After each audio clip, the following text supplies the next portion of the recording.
Hello everyone and welcome to this video, which is in our Great Engine Game series. I'm Grandmaster Matthew Sadler and we're continuing our look at the CCC 21 Rapid Challenger match between Torch and Leela. So in this game, Torch is white and Leela is black, and well, if you want to know why I selected this game, you should blame Stockfish, because after that fantastic game Stockfish against Eagle with a pass D-pawn, somehow this one also jumped out at me as well, because there's another big pass D-pawn coming up as well. So let's have a look how the game arrived this far. It was in a sort of a Reti type position. So we've got a sort of a quiet English game with a double fianchetto, and then white plays e3 and d4 here, takes, and well, black doesn't react with d5. Black plays well, maybe a few slightly funny moves first. Queen c8 first of all, bishop a3 and d5 now, but essentially after rook e1, white really has the opportunity to well, to keep those pawns in the center, and it's a little bit tricky for black to deal with.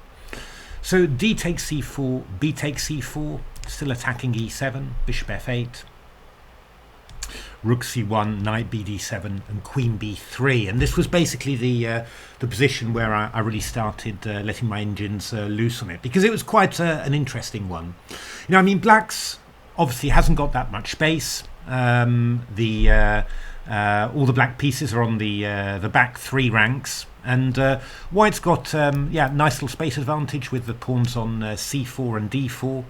Also some pressure against the e7 pawn, which has made the black bishop go slightly passive to f8. Yeah, I mean, black was a little bit wary about playing e7 to e6, because then knight b5 to d6 might come in. The only thing about these positions is that, you know, well, often when you've got those pawns on d4 and c4, white's sort of aiming towards the king side, you know, the bishop's pointing towards here. Oh, even here maybe, and yeah, you're using that space advantage to generate a kingside attack. Here, you know, white's bishop is fianchettoed, pointing towards the queen side. You know, it's sort of I often found it hard when I was playing these positions. I played a few like this when I started playing the Reti a little bit, and yeah, I was always sort of wondering a little bit, yeah, you know, what am I really supposed to do, you know? But yeah, I mean, what Torch does is very, very nice actually. So I mean, Leela played the move rook b8, which also seems to be pretty much the favourite of my engines. First matches I played with Dragon 3.3 actually, and yeah, Dragon played Queen d8 and rook c8, which didn't look too bad at all, to be honest. And this kind of yeah, it kind of shows what I was a little bit worried about, that, you know, you're going to line up with the queen on c7 here, and yeah, your bishop's on g2, so you're not defending c4 with the bishop on that diagonal. But well, Stockfish just played d5 and knight d2 like this, and I mean, basically using this d pawn just to shut out this bishop on b7, and we've got stuff like you know, knight b5 coming in. And well, I mean, basically Dragon found it very hard to generate any sort of play at all. Bishop a6, bishop f1, bishop retreats to f1, but still everything covered. Rook d8, bishop b4, white looking for a cunning move like queen a3, hitting and hitting. Bishop c8, knight b5, queen b8, knight f3, and bishop b7, bishop h3, and well, it's interesting, isn't it? You know, Stockfish sort of got close there to defend the c4 pawn, and then expanding again, and yeah, it was just very, very difficult for Dragon to get free there. So rook b8 was played by Leela. I'm not 100% sure really what the point of that move was. Maybe looking for something like a6, b5 eventually. Maybe looking to drop the bishop back to a8. Just to try and free up the position a little bit more, but not completely clear. But I like very much what Torch did now, because as I said, you know, black avoided this move e6, partially, you know, because of knight b5, but also to try and avoid giving white any sort of targets. And what Torch does is play knight d5 here, so attacking the pawn on e7. Black's got no alternative but to take on e6. and now simply knight takes f6. Interestingly enough, in the reverse, Leela played the move bishop f8, which Dragon 3.3 also tried. E takes d5, bishop e7 looks very, very strong actually, because I mean, you're getting the dark squared bishops, the two bishops, and obviously, you know, black's got weak dark squares here, and there's also the fact that you're attacking the queen like this. So d takes c4, you go rook c4, and well, queen's a little bit short of squares here, but somehow Stockfish and Torch managed to keep the black position together here. So queen c6, knight e5 from Leela, knight e5, rook e5, knight g4, rook e2, queen d7, sort of organized itself there. And well, I mean, it looks still quite dangerous, but some exchange of pieces. The knight got back into play a little bit, and Torch managed to survive. A very important move coming up, h5, just to keep this knight on f5. So very nice organisation there, and yeah, Torch managed to hold that. What Torch did as white, and this was also the main choice of my engines, was just to take on f6, takes, bishop takes f8. Yeah, king takes f8 actually was even tried by Dragon. It was the move I suggested. I thought maybe, I mean, queen a3 check wins a pawn, but I thought maybe get some counterplay here because the queen's a little bit stuck maybe. Didn't really turn out like that in the engine games. h5, h3, rook e7, or even something like queen c7, queen a3. And white was basically a pawn up. Some sort of random play for black, really. I mean, you get the a file, so you've got the a2 pawn. It'd be easy, human game, easy for white to misplay this advantage, but it wasn't scoring well for black.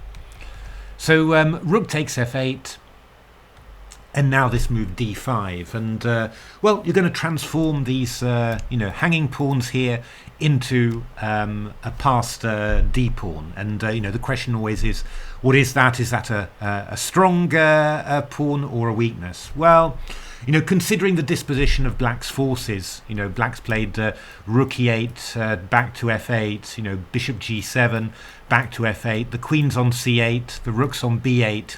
And whereas white's pieces look, quite logical, really, you do sort of feel that if there's any justice in the world, that this is going to be a very strong passed d pawn, and that's how it turns out to be. And what you see in the games is that there's two ways that it gets used. Sometimes it gets used just in order to render, black pieces passive, like the bishop just looking at a pawn on d5. And sometimes that pawn is used, as an outpost, knight coming into c6, gets transformed into a passed c pawn. And sometimes we just, move that pawn forward, just like in the Stockfish Eagle game. And it just, is a real threat in itself, threatening to queen, and also providing an outpost on e7 for a white rook. So, but yeah, I like these sort of games, where a typical structure gets sort of shown by the engines, because yeah, just you always learn new stuff there.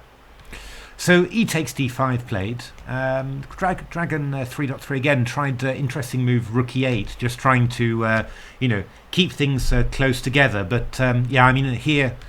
Stockfish just ended up using the outpost on c6, and these endings were turning out to be very nice for white. Threatening the a7 pawn, also threatening to invade with the queen afterwards. Dragon tried to give up the pawn like this and grab the one on a2, but yeah, again. This passed d pawn always threatening to come through. We got threats knight e7, knight e5 against f7. b6 pawn is weak. Very difficult for black to hold this. And well, in the end, Dragon was ending up giving up the pawn, but Stockfish managed to hold this. So seemed to be a lot of scenarios really. Where this passed d pawn is proving to be very strong. So. Takes, queen d8, knight e5, and now Leela played the move queen d6. Just trying to anticipate this move knight c6, and well, just trying to maybe get the rook active somewhere. Both Dragon and Stockfish were tending to prefer rook c8 here. But then something, for example, like rook c8, queen c8, knight c6, looking for knight e7 here. Rook e8 takes. Now we're threatening queen e1 check, but we go queen c3 here. And yeah, quite difficult for black, these sorts of positions. I mean, Stockfish actually was managed to hold a few of them, but also losing quite a few. Yeah, you know, it's kind of tricky. I mean, queen e2 was quite interesting. Trying basically, if queen takes f6, you're going to have a queen d1 and a bishop a6 idea here. But I think that h3 was working out quite nicely. Knight e8, queen d4, queen e1 check, king h2, and I mean we're threatening knight takes a7 here. So takes, queen e7, bishop f3, queen f4, king g2, h6, queen a4, and just always difficult for black to hold this. This nice maneuver, moving the bishop round to b3. And always ideas of queen d7, always ideas of queen f4 to h6, threatening g6.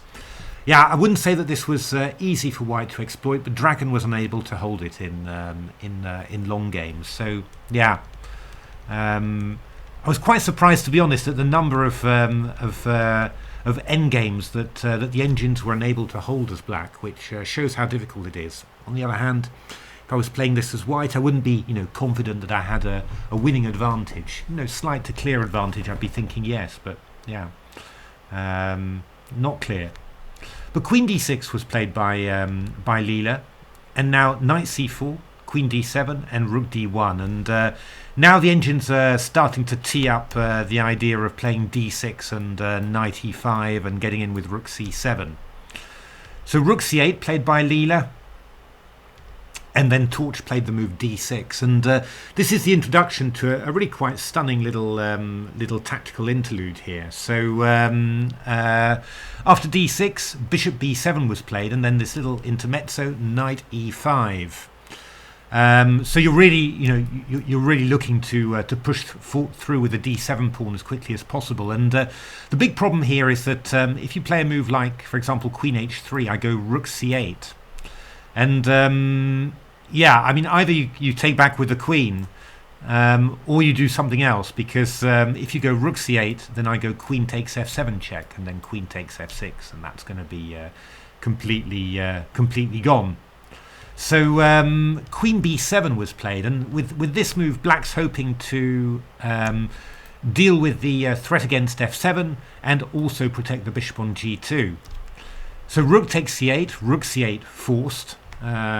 Because you absolutely need to you need to keep on protecting this this pawn on f7, and well, you've got to be a little bit careful here with white, because if you go d7, I think we've got knight takes d7 now, and the problem is rook takes d7, we've got rook c1 check. Ouch. And if you go queen f7 check, yeah, I mean, I still go king h8. And, well, you don't have a queen f6 check. And again, rook takes d7, I've got rook c1 check.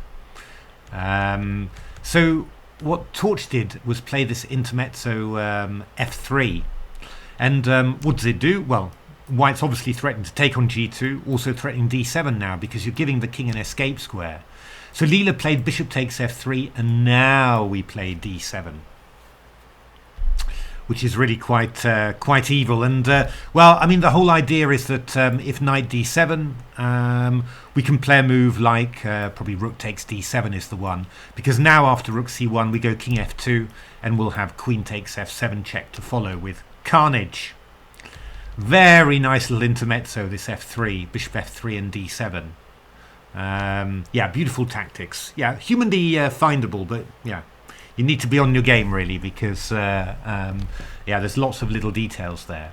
So bishop d5 was played, and now rook takes d5, knight takes d5, dc queens. Rook was also played by the engines. Queen takes c8 and queen d5, queen f5. And yeah, I'm not going to look spend too long looking at this endgame because the focus really for me was that whole episode with the pass D pawn. But it was quite interesting. I mean, in Silicon Road to Chess Improvement, I devote quite a big part of a chapter on how engines defend, to the way that engines often try and liquidate to positions where the opponent's got a knight. So rook and knight versus rook, and also queen and knight versus queen. I think there was a great one, Leela Stockfish in a King's Indian, where that happened. And the point about it is that if the weaker side, the side without the knight, has got the chance to create pass pawns, which you've got here, pawns on b6 and a7, then there's big possibilities for stretching a knight so much. I mean, a bishop's got no problem. I mean, you just defend one side, attack the other. But the knight's, quite short-legged, of course, so can find it hard to deal with threats on both sides. So this actually seemed like a decent defensive attempt from black, and well, I mean, in my games between Dragon 3.3 and Stockfish managed a few draws, but not very many. Maybe 2, 3, something like that, with Dragon winning the rest. I think that Stockfish managed to win all of them as white. So yeah, basically, against top play, it's pretty difficult to make anything of this. But I mean, human game, blitz finish. This would definitely be worth a punt. I mean, definitely something that I would think about nowadays for as a decent defensive attempt if I couldn't see anything else. In general, what does white need to do? I mean, white needs to make sure that this king can run away and hide from checks. White also needs to somehow force the kingside pawns to move, in particular this f pawn, because as soon as the black king gets exposed, then white's possibilities for combining attack defense with checks with tempo become much bigger. And well, actually you see that the queen's already on d5, and you see that Torch does exactly that. And just in general, I mean, Leela struggles with queen endings, with calculating all the checks.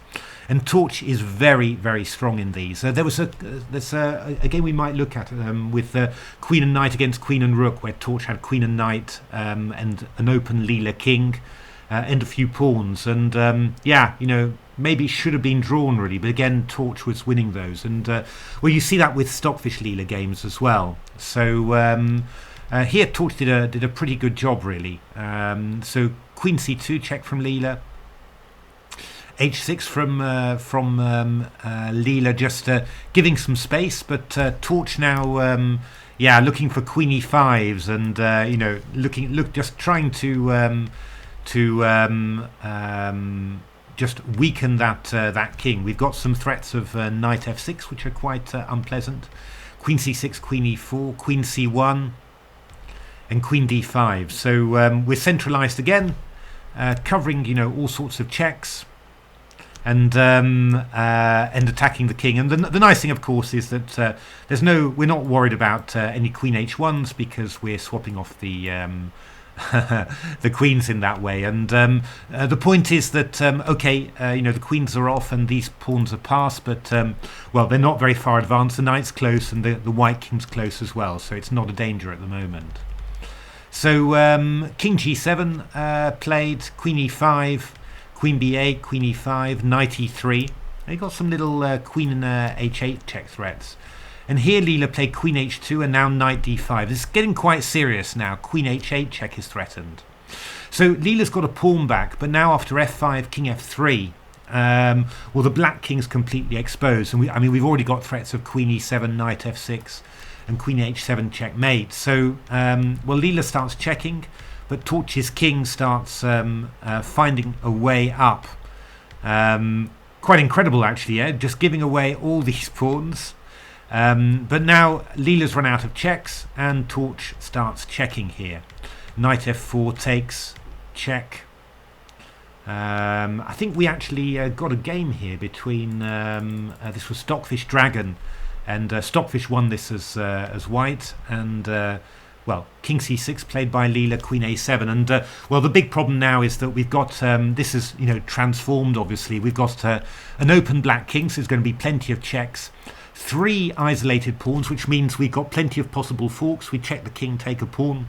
And, well, this structure is beautiful because, you know, the knight's entrenched. You don't have to worry about defending it. And it's also covering the white king. And, well, you know, the white king could conceivably just sneak up and win some pawns. So, yeah, I mean, Leela tried its best, but somehow didn't quite manage. Knight and queen combining against the pawn. And then, yeah, you know, for human players, these are still always quite tricky. You know, in a quick play finish, you're worried about missing checks or letting this pawn run. But for Torch, not a particular problem. And king a4. And, well, this ended up just being a win here. Even getting mate quite quickly. Check. Knight b5 check. Queen a3. Queen d3. Knight c3. And, well, we're either going to give a mate, or if you go b1 queen, we'll take it anyway, and then queen the g pawn. So, yeah, Leela lost in a few more moves. Prefer to give mate, actually, rather than allow Torch to queen. So there we are. Very interesting game. I liked it very much because I think, you know, you could put the game Stockfish Eagle. Do take a look at that one video from about a week ago, I think. And also this one onto, you know, how to play with an advanced isolated but passed D pawn. And yeah, I mean, I liked very much the way that Torch played this, and obviously the tactics were very nice. I mean, it's quite interesting that you know, pieces were getting exchanged, but somehow that only seemed to increase the power of the D pawn. And this was a lovely little tactical little intermezzo there. F3 followed by D7 there. A couple of intermezzos. You know, first of all, after bishop G2, knight E5, and then here after there, rook c8, and then f3 followed by d7. Really lovely tactics there. Really nice game from Torch. So there we are. Hope you enjoyed that. I've got such a lot of games that I've saved from this match. I think from about the first 210 games, and there's been another 40 since. So yeah, going to try and go through as many as humanly possible. But yeah, obviously a limit to how much I can do. I've got a full-time job after all next to this. But yeah, you know, hope you're enjoying them, and you know, do give a like, subscribe to the channel, take a look at my books. Lots of engine game analysis in those, and well, something like Silicon Road really, you know, just organises all the themes that I talk about. It organises them into nice chapters so you can see them in a nice structured way. Obviously these videos are a little bit more chaotic, but I hope also very instructive as well. And otherwise, you know, thanks very much for watching, and keep tuned. We've got lots more coming, both from the CCCC and also from the TCC. I've got a few great games to show you from there as well. Thanks for watching.